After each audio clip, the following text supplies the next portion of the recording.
Selamat pagi teman-teman sekalian, masih di channel Dunia Filsafat. Pada kesempatan ini kita akan membicarakan mengenai filsafat ilmu. Jadi sebelum membahas secara keseluruhan, kita harus memahami tentang filsafat. Filsafat adalah pengetahuan mengenai kebijaksanaan. Secara etimologi berasal dari bahasa Yunani yaitu philos dan sophos, cinta kebijaksanaan. Jadi seorang filosof harus mencintai kebenaran dengan pengetahuan. Kemudian ilmu. Ilmu adalah pengetahuan yang disusun secara sistematis mengenai sesuatu. Jadi ilmu itu menjelaskan tentang definisi mengenai sesuatu, menjelaskan tentang ruang lingkup pembahasannya, juga tentang metode dan metodologi yang digunakan untuk menggali atau mendapatkan suatu pengetahuan. Dan biasanya ilmu itu disusun secara sistematis dan memiliki batasan-batasan dalam pembahasannya, atau ada spesifikasi pembahasan. Misalnya tentang manusia, masyarakat, Tuhan, ada memiliki metodenya tersendiri. Nah, ilmu modern itu kan ilmu yang memiliki banyak spesialisasi gitu kan. Ilmu mengenai tumbuhan misalnya adalah kemudian ilmu tentang gunung, misal geologi, tentang laut, oceanologi, tentang masyarakat yang berkembang misalnya sosiologi.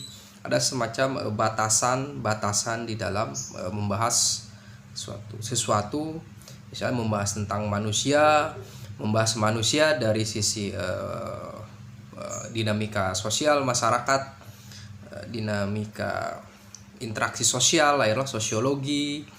Ada ilmu yang membahas mengenai manusia, objeknya, tapi objek formalnya itu adalah mengenai kekuasaan, maka lahirlah ilmu politik. Ilmu sebagaimana kita tadi pahami sama-sama, pengetahuan yang disusun secara sistematis, memiliki metode dan metodologi, dan memiliki alat ukur. Di dalam sejarah dunia ini kita mengenal ilmu alam atau eksakta, ilmu yang berbasis kepada pemahaman bahwa ada sesuatu hukum alam yang bisa diketahui secara pasti dengan penalaran matematis misalnya. Lahirlah ilmu fisika, matematika, yang memandang bahwa kita meneliti sesuatu itu harus bersifat objektif dan berlaku untuk umum gitu kan. Di dunia ini batu itu adalah unsurnya padat, keras, dan dimanapun batu akan seperti itu. Begitu juga dengan titik didih misalnya 100 derajat Celcius, dimanapun harus seperti itu. Di Amerika, di Indonesia itu sama saja. Begitu juga dengan sudut pandang yang berusaha untuk membuat penelitian itu harus bersifat pasti, itu bisa diulang kembali dan menghasilkan suatu pengetahuan yang bersifat bisa diverifikasi gitu kan. Itulah ciri dari ilmu alam untuk mencari kepastian. Dan berkembangnya revolusi industri, revolusi teknologi itu dari basis dari sains itu. Ilmu alam itu melahirkan sains dalam industri, teknologi dan sekarang abad informasi. Jadi ilmu ini juga sangat penting dengan suatu basis pemahaman bahwa kita harus memahami tentang hukum-hukum alam, memahami tentang kepastian di dalam hukum alam, dan alat ukur yang tepat di dalam merumuskan, menyusun suatu prediksi pengetahuan. Dan hitungan yang sangat harus tepat itu kan di dalam ilmu arsitektur gitu kan.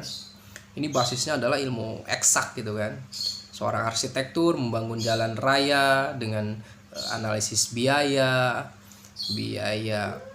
bahan, terus mengukur tentang sudut-sudut, kekuatan besi, dan tentu saja harus mempertimbangkan biaya sosial juga. Nah, di sini tentang biaya sosial, atau misalnya kan dalam kasus penggusuran TMII gitu kan, kalau hanya mempertimbangkan tentang ini lahan luasnya berapa hektar, kemudian biaya untuk pembangunan itu misalnya berapa miliar, ini suatu yang bersifat hitungan eksakta itu yang memperlakukan tanah, benda mati, dan tentu saja benda mati tidak akan protes, tetapi yang menempati tempat dibangunnya TMI itu adalah manusia gitu kan.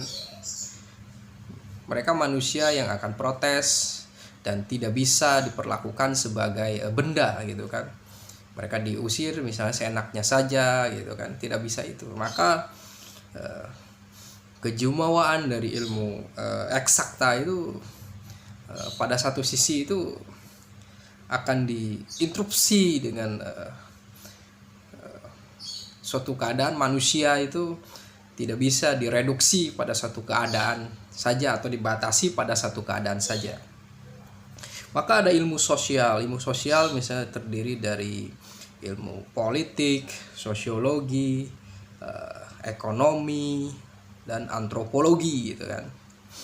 Nah, jadi kalau kita telah membahas tadi ilmu alam itu ingin membuktikan bahwa segala sesuatu itu harus pasti hitungannya, sebabnya itu pasti satu hal, itu satu variabel gitu kan. Tapi kalau berbicara mengenai ilmu sosial, ini berbicara tentang banyak variabel gitu kan. Ilmu sosial, sosiologi membahas tentang dinamika, perubahan sosial, interaksi sosial. Misalnya di dalam suatu negara yang keadaan masyarakatnya itu miskin, apa sebabnya suatu masyarakat tidak bisa meningkatkan mobilitas kehidupannya?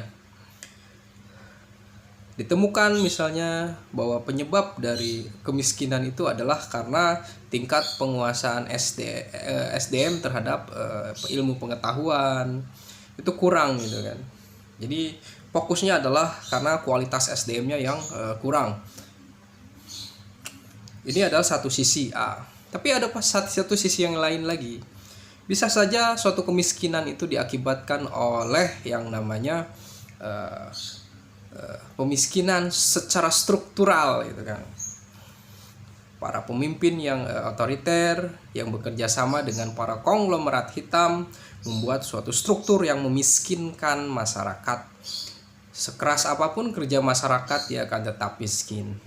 Nah, jadi yang namanya masyarakat yang tidak bisa berubah hidupnya, susah mengalami mobilitas, menjadi objek penderitaan gitu kan, menjadi objek pembahasan, menjadi objek yang akan dijadikan alat propaganda untuk untuk pemenangan politik mereka yang berkuasa gitu kan.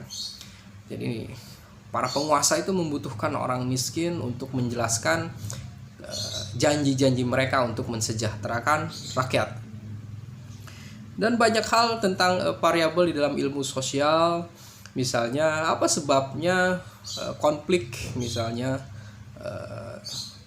konflik SARA gitu di Ambon, Sampit, Kalimantan. Misalnya. Ada yang menganalisis ini persoalan tentang perbedaan agama pada satu sisi lain. Tapi ternyata ditemukan bukan hanya persoalan agama, ini ada persoalan tentang friksi atau benturan di ruang sosial mengenai dimensi ekonomi, kebudayaan, dan tentu saja adalah perilaku interaksinya. Jadi bukan faktor saja gitu kan. Bisa saja suatu kerusuhan itu antar kampung itu bukan disebabkan karena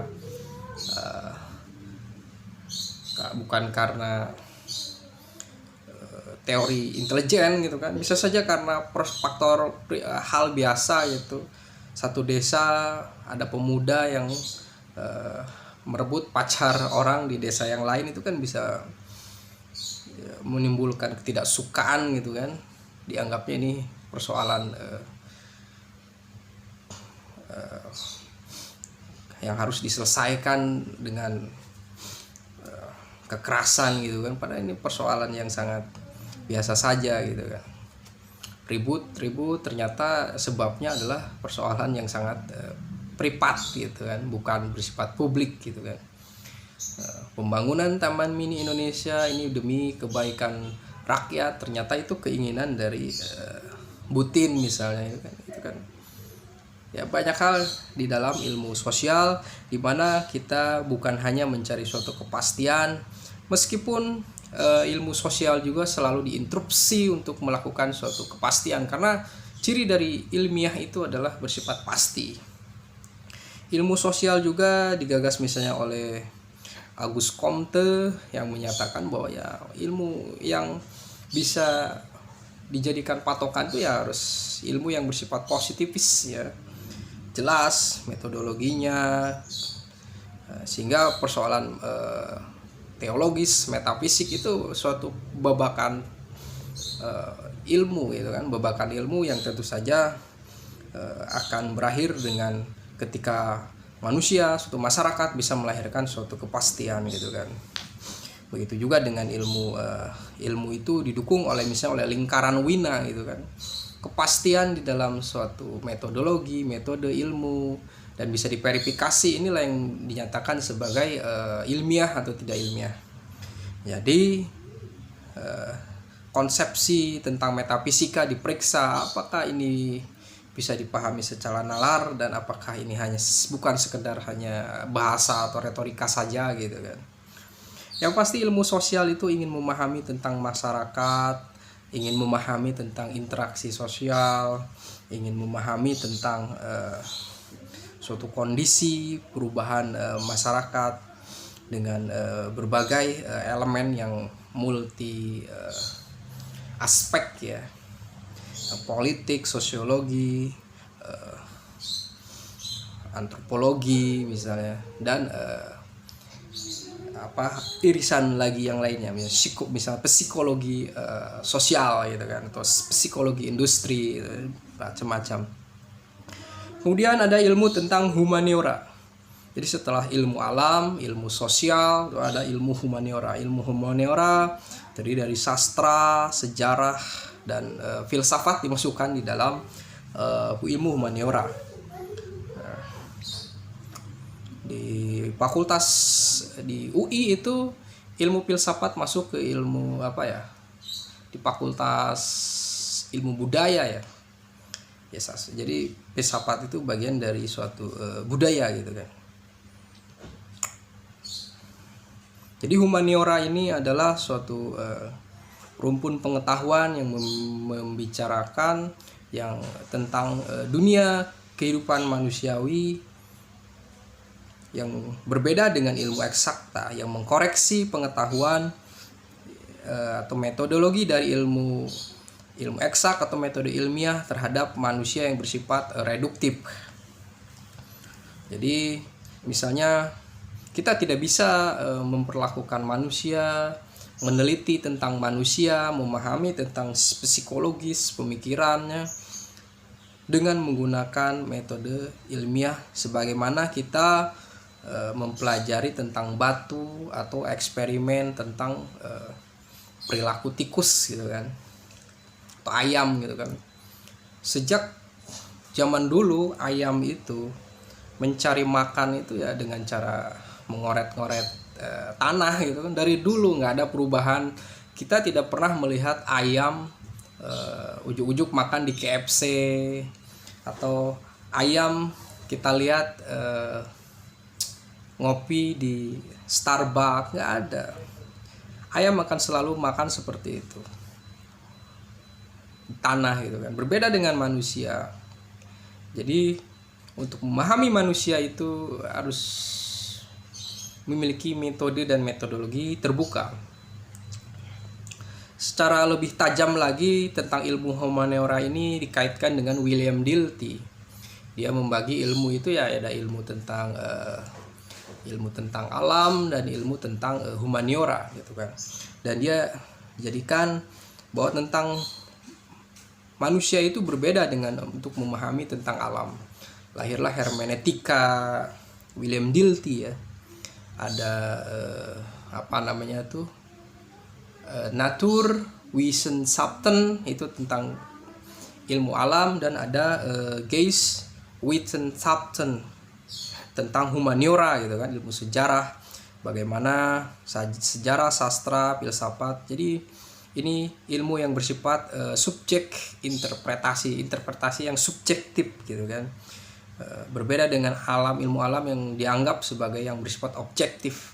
Meskipun objektivitas dari ilmu alam ini juga ini adalah sebagai suatu konsensus juga, karena tidak bisa meraba suatu kenyataan hukum itu secara keseluruhan. Yang ada adalah diketemukan sebagai kesan-kesan, kalau kata David Hume, kesan-kesan atau kelaziman akan sesuatu ya. Nah, ada pembahasan lagi tentang filsafat ilmu, yaitu berbicara mengenai bebas nilai. Atau belum cukup tadi ya tentang ilmu humaniora. Ilmu humaniora adalah berbicara juga tentang sastra. Sastra itu adalah pengetahuan yang mempelajari tentang produk-produk karya manusia yang menghadirkan suatu cerita gitu ya, keindahan, nilai-nilai luhur gitu kan. Begitu juga dengan sejarah juga berbicara mengenai perjalanan hidup manusia di masa lampau. Ketika manusia ingin memahami dirinya, maka dia bisa mengukur dari sejarah hidupnya atau sejarah dunia. Nah, filsafat juga dimasukkan ke dalam ilmu humaniora. Dan yang terakhir adalah tentang seni. Ilmu seni ini adalah ilmu yang sangat bersifat esoteris mungkin ya, bersifat batin. Jadi lebih rumit lagi gitu kan membicarakan seni itu. Kita sudah tahu jarak dari Jakarta ke Bandung itu berapa kilo gitu kan. Tapi ketika kita melihat suatu lukisan yang indah gitu kan, kita mengatakan ini indah. Tapi bagi orang lain ini ternyata tidak indah gitu kan. Ada juga seorang seniman dari pelukis dari Cirebon itu siapa namanya? Yang terkenal dengan abstraksi, lukisan yang abstrak itu sangat rumit sekali untuk menilai suatu seni gitu kan. Bahkan ada suatu lukisan gambar yang sangat bagi kita itu aneh tapi berharga miliaran gitu kan. Ini ukurannya apa gitu? Sesuatu dianggap sangat mahal dan tidak mahal, berguna atau tidak berguna. Inilah suatu wilayah seni, itu wilayah sangat subjektif sekali. Alat ukurnya sangat susah.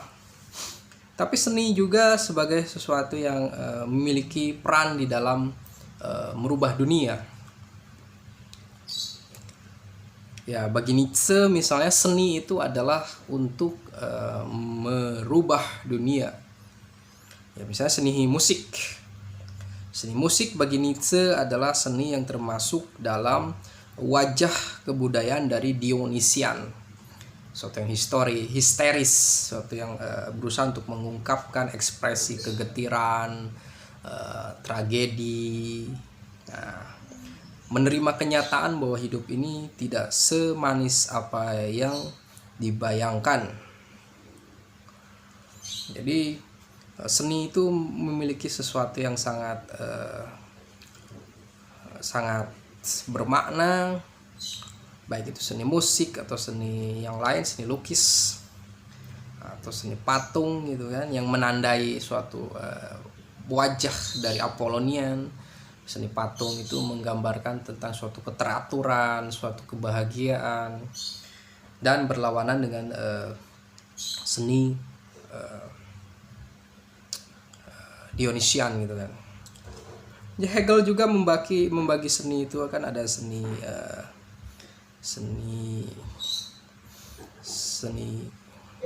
kuno ya. Kemudian ada seni modern dan ada seni romantik. Nah, seni romantik ini adalah seni yang bersifat pemberontakan. Seni modern itu berusaha untuk simetris, sesuai dengan apa yang diobjekkan menjadi suatu karya seni gitu kan. Dan ekspresinya tuh harus sama gitu ya dengan alam. Tapi seni pemberontakan itu adalah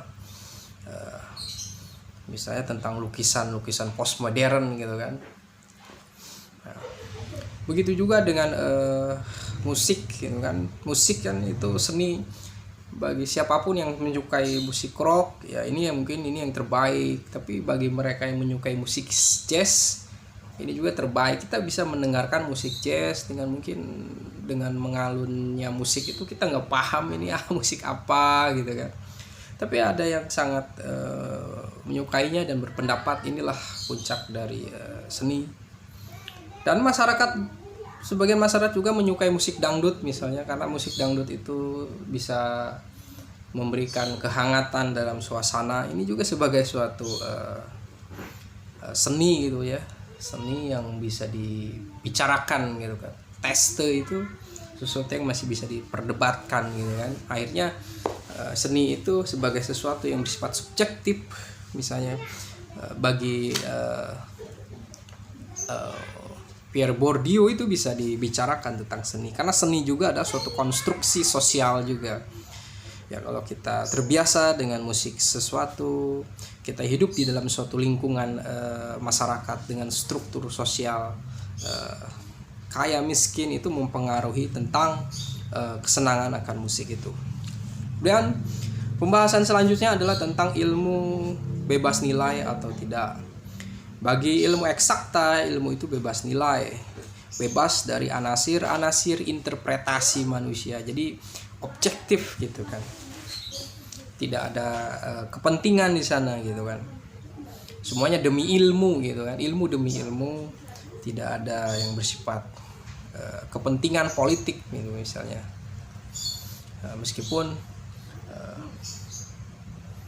di dalam suatu kebijakan yang dianggaplah berhubungan dengan pertanian gitu kan, pasti akan ada suatu kepentingan. Misalnya di dalam pembuatan suatu pupuk itu, ini berbicara tentang sains. Pupuk itu berbicara tentang pengolahan tanaman. Tapi pada satu sisi tersendiri di sini ada suatu motif nilai kapitalisme gitu kan.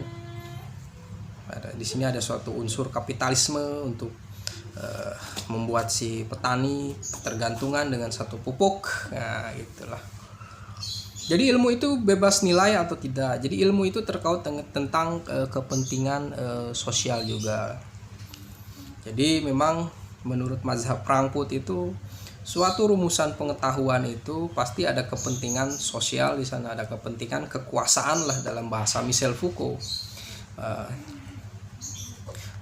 Menurut Michel Foucault, seseorang yang didiagnosis sebagai gila itu dianggapnya itu sebagai sesuatu yang bersifat objektif. Bagi Michel Foucault di sana adalah suatu konstruksi, ada suatu otoritas pengetahuan yang bagi dia itu adalah suatu kepentingan gitu kan, bukan hanya persoalan objektif saja gitu kan.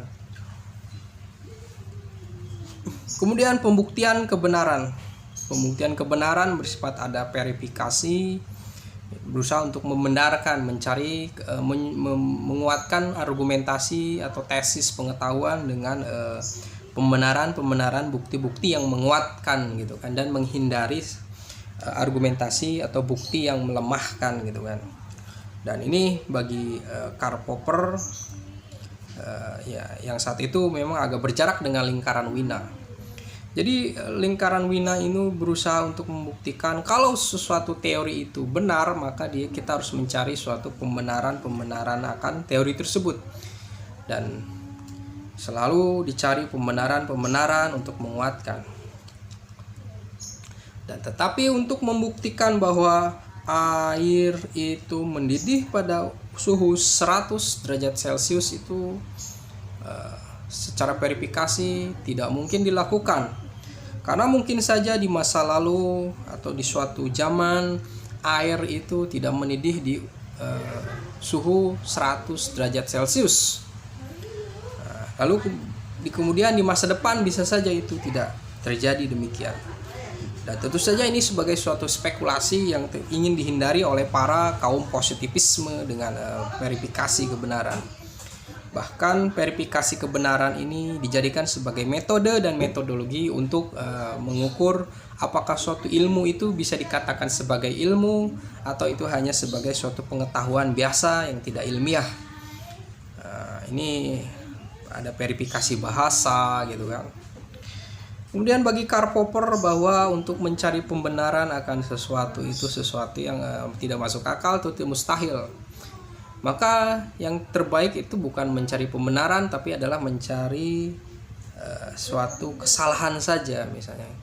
Yang terkenal dari Popper itu mengatakan bahwa kalau metode verifikasi itu adalah menyatakan bahwa semua bangau di dunia ini berwarna putih, maka kita harus mencari semua bangau berwarna putih, membuktikan hal demikian, maka harus dicari gitu kan. Bagi Karl Popper hal itu adalah sesuatu yang tidak mungkin sia-sia saja gitu kan untuk pembuktian seperti itu. Maka Popper mengajukan yang disebut dengan prinsip metode falsifikasi. Dicari saja satu bangau yang berwarna hitam, maka akan gugurlah suatu pernyataan yang menyatakan bahwa seluruh bangau di dunia ini berwarna putih karena ada yang berwarna hitam. Jadi nggak usah capek-capek melakukan pembenaran gitu kan. Nah, begitu juga untuk mengukur suatu kinerja politik itu pemerintahan politik. Ada orang yang selalu mencari pembenaran tentang langkah dari suatu kebijakan politik, kinerjanya, pencapaian ekonomi 5% misalnya, pembangunan infrastruktur gitu. Dan kita membuat suatu pernyataan bahwa pemerintahan ini setelah melakukan tugasnya dengan baik dan sempurna. Dan dicarilah suatu pembenaran tentang kinerja suatu pemerintahan. Itu sesuatu yang tidak produktif. Sebagai suatu pengawasan untuk mengkritisi, maka kita harus mencari sisi yang bisa dianggap salah gitu kan, falsifikasi. Ternyata satu saja ada suatu kasus yang membuat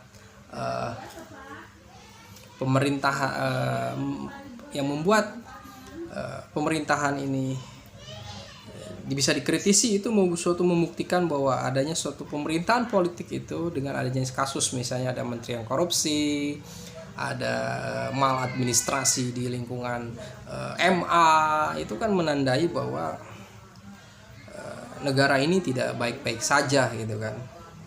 Misalnya dibangunnya suatu pembangunan infrastruktur, pembangunan penguatan ekonomi itu adalah sebagai suatu kinerja dan usaha untuk pencapaian terbaik. Tetapi misalnya negara berhutang banyak misalnya, itu kan sebagai sesuatu yang bagian dari pertimbangan juga gitu, bahwa negara itu memiliki suatu keterbatasan untuk menjadi sempurna gitu kan dalam penegakan hukum misalnya, untuk bertindak lebih tegas kepada pelaku korupsi di BUMN itu kan. Itu ada suatu pertimbangan, ada suatu tarik ulur kepentingan di sana, dan ini sangat menentukan tentang suatu ketegasan. Jadi memang falsifikasi itu berusaha untuk menunjukkan kalau suatu tesis itu ingin kuat, maka harus dicari kesalahannya. Dan ketika kesalahannya tidak ada, maka ini akan kuat gitu kan. Atau presentasi kesalahannya itu sedikit, maka inilah yang dianggap bisa dipegang gitu kan. logika di dalam ilmu. Jadi logika itu bertugas untuk sebagai alat instrumental menentukan ini sesuai atau tidak, koheren atau tidak, itu aja. Dia tidak menghasilkan suatu pengetahuan yang bersifat benar, karena pengetahuan itu adalah sebagai suatu refleksi, sebagai suatu penalaran mengenai suatu hal, sesuatu pembahasan dengan perspektif dan melahirkan suatu pengetahuan gitu kan, dengan penelitian. Jadi logika itu kita tidak bisa puas dengan pembahasan logika gitu, karena ada dimensi lain, apalagi perspektif gitu kan, ketika memahami manusia itu bukan hanya dengan logika, jika A demikian maka B akan demikian, tidak seperti itu juga. Kemudian ada tentang kebenaran dan sejarahnya pengetahuan. Jadi beberapa orang menganggap atau beberapa mazhab mengatakan bahwa pengetahuan itu bersifat kontinuitas. Jadi akumulasi pengetahuan, satu pengetahuan itu akan terkait dengan pengetahuan yang lain. Maka ini di suatu dimensi di mana pengetahuan itu dibentuk dari suatu keseragaman atau homogenitas, saling menguatkan. Tapi pada faktanya adalah di dunia ini adalah di dalam pengetahuan itu adalah suatu peristiwa diskontinuitas pengetahuan. Jadi pengetahuan itu saling menghancurkan, pengetahuan yang tidak cocok lagi dengan suatu zaman, tidak sesuai lagi dengan kebenarannya, itu akan dihilangkan gitu kan. Jadi pengetahuan itu bersifat diskontinuitas.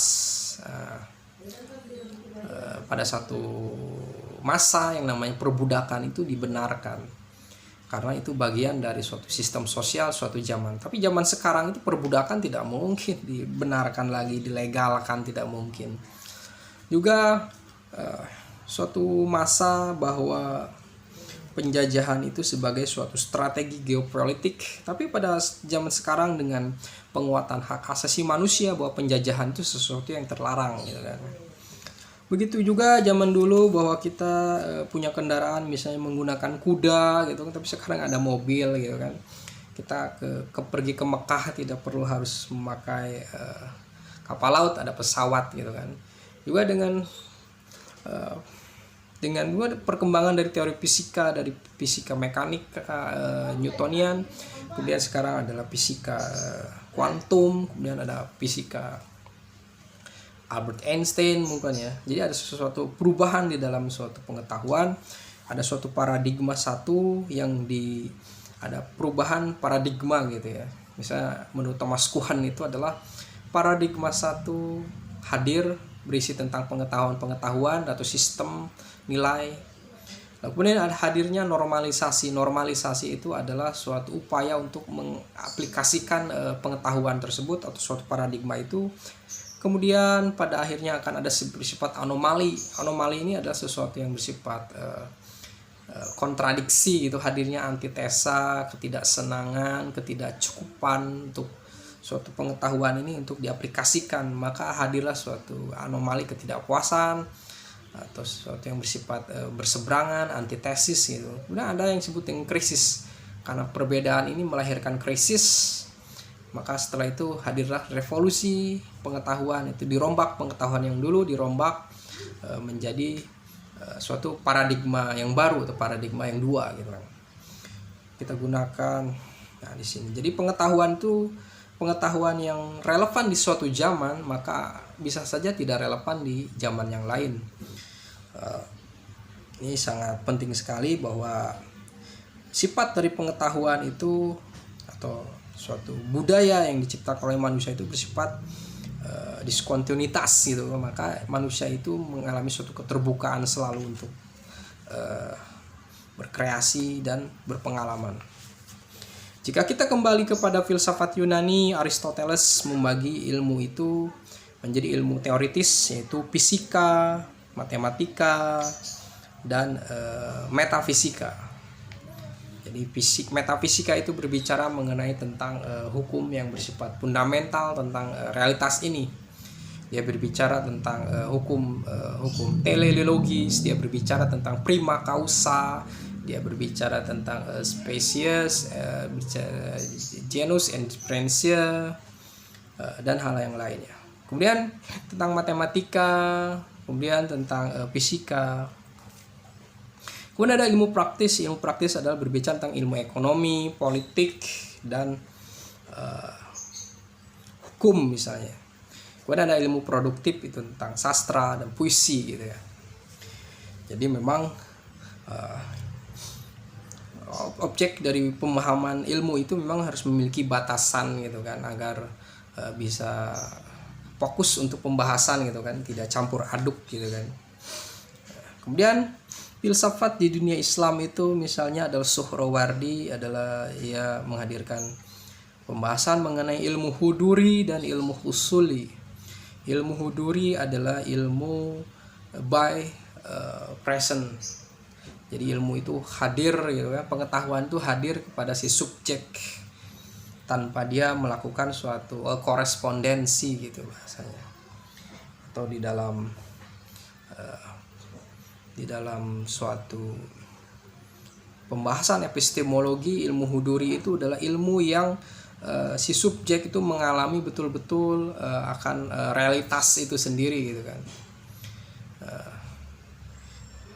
Kemudian ada ilmu husuli, adalah ilmu yang bersifat knowledge by korespondensi. Ya harus dengan pendekatan langsung, pendekatan melalui perantara, dengan memahami, melihat yang bersifat fisik, memikirkan, menalar sesuatu yang objeknya ada, dan harus dengan proses gitu kan. Ada proses pengetahuan. Nah, ilmu huduri ini ilmu yang ada, yang bersifat dihayati gitu kan. Makanya di dalam fenomenologi adalah ada pengetahuan yang bersifat pra-reflektif. Sebelum suatu pengetahuan itu dikonsepsikan atau direduksi menjadi suatu pengetahuan gitu kan. Dan itulah dimensi keduniawian manusia. Karena apa yang dirumuskan oleh manusia itu tidak mewakili suatu realitas yang sangat melimpah plural. Bahasa tidak mewakili suatu dunia, tapi bahasa itu menciptakan suatu dunia gitu kan. Kita berbicara menggunakan bahasa tertentu, kita adalah mewakili satu dunia gitu kan. Karena pengetahuan, realitas dihasilkan dengan bahasa gitu kan. Nah, ilmu huduri terkait dengan fenomenologi itu adalah kembali kepada sesuatu itu sendiri gitu kan.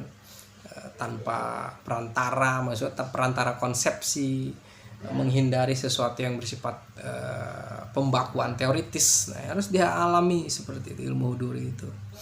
Nah, ilmu usuli ya ilmu dengan korespondensi. Di dalam tradisi tasawuf juga ini sangat yang penting, tasawuf falsafi dikenal dengan makom subut. Jadi makom subut ini adalah suatu kondisi pencapaian seseorang yang mengalami tentang pengetahuan kehadiran langsung gitu kan, tentang unifikasi biasanya kan dalam ilmu tasawuf itu adalah pengalaman yang bersifat batin, pertemuan dengan para malaikat, pertemuan dengan realitas ketuhanan, tentang terbukanya rahasia alam-alam gitu kan. Ini suatu yang sangat menarik. Nah, makom subut ini adalah makom ketika seseorang mengalami suatu pengetahuan, mendapatkan pengetahuan secara langsung. Kemudian ada makom isbat, adalah makom yang didapatkan seseorang dengan cara menggunakan penalaran, mengkaji suatu pengetahuan lewat referensi gitu kan. Nah, bagi Suhrawardi, seorang filosof itu harus sempurna. Ada filosof yang nakis, ada filosof yang tam. Jadi filosof yang sempurna ini adalah para filosof yang bisa memiliki makom subut dan makom isbat. Kalau seorang filosof hanya berbicara mengenai teori filsafat saja, memiliki analisis tentang teori filsafat saja, tapi dia tidak mengalami suatu pengalaman langsung terhadap suatu pemahaman atau ilmu itu, maka dia tidak sempurna. Begitu juga dengan seorang filosof yang tidak bisa menjelaskan tentang suatu keadaan pengetahuan, peristiwa yang dialaminya, itu dia juga tidak sempurna gitu. Maka Filosof yang sempurna itu adalah yang bisa menggabungkan antara makom subut dan makom isbat. Jadi dia harus bisa bicara tentang teori-teorinya, menjelaskan, misalnya seperti Ibn Arabi, dia bisa menjelaskan Fusus al-Hikam, dia bisa menjelaskan tentang dimensi teoritis ya, kenabian, hubungan antara Tuhan dan makhluk, manifestasi Tuhan, dia dibicarakan gitu dalam penalaran, dan suatu penalaran yang diarahkan untuk menuju kepada penghayatan spiritual.